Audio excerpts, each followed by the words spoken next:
When you were 8, a single summer felt like a small eternity. 3 months stretched out so far you could get bored inside them. Now, a whole year can pass and you barely notice it leaving. You blink in January and it's December. The years are getting shorter, or they feel like they are. And the reason is one of the strangest tricks your mind plays on you. The math behind it is almost cruel. Start with the simplest explanation. It's just arithmetic. When you are 1 year old, that year is your entire life, 100% of it. When you are 10, a year is a tenth of everything you've ever lived. When you are 50, a single year is 1/50th, 2%. Every year you live, the next one is a smaller slice of the whole. A summer at 8 was a huge fraction of the life you remembered. A summer at 40 is a thin sliver of a much bigger pile, so it feels smaller. Because, proportionally, it is. A philosopher named Paul Janet pointed this out over a century ago.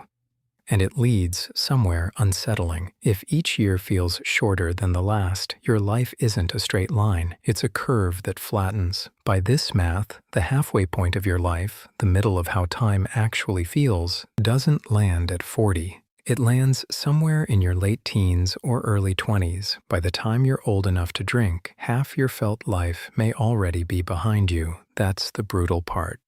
But it's not the whole story. And the rest of it, you can actually change. Because proportion isn't the only thing happening. The bigger reason is memory. Ask yourself why childhood felt so long. It's because almost everything was new. Your first day of school, your first bike, the first time you saw the ocean. Your brain was recording constantly, laying down dense, detailed memories because everything mattered and nothing was routine. And here is the strange thing about memory. We judge how long a stretch of time was by how much we remember from it. A period packed with new memories feels long when you look back. A period with almost nothing new feels like it barely happened. Now look at an average adult year. You wake up at the same time, take the same route, do the same work, see the same faces. Your brain has seen all of it before.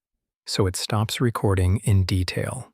It runs on autopilot and saves almost nothing. A whole year of routine can collapse into a handful of memories. And when you look back, there's nothing there to measure, so it feels like it vanished. The year didn't go faster. You just made fewer memories inside it. Time, in the rearview mirror, is made of novelty, and most adult life runs low on it. There may be something physical underneath this too. One engineer, Adrian Bejan, argues that as you age, your brain processes images more slowly. As a child, you take in more mental snapshots per second. The world arrives in higher resolution. With fewer frames per second as you age, the same clock time seems to flick by faster, and the brain's internal pacemaker, tied to dopamine, may slow down with age, so the outside world seems to speed up to compensate. Your body's clock drifts, and time appears to run. So time isn't actually accelerating. 3 things are stacking up.